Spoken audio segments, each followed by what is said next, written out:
pasalamatan ko yung aking mga kaibigan ko lahat, na mahal ko.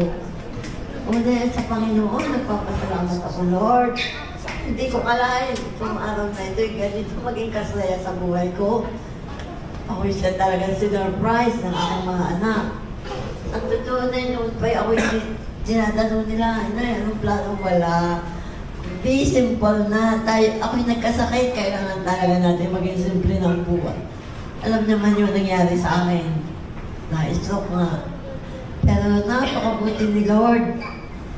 Tunay na yun i-share ko sa aking mga kaibigan, aking mga pamangkin. Napakabuti ni Lord. Ako'y binigyan pa ng ganitong pagkakataon. Biyaya ng buhay. Ito'y grasya. Napakabuti.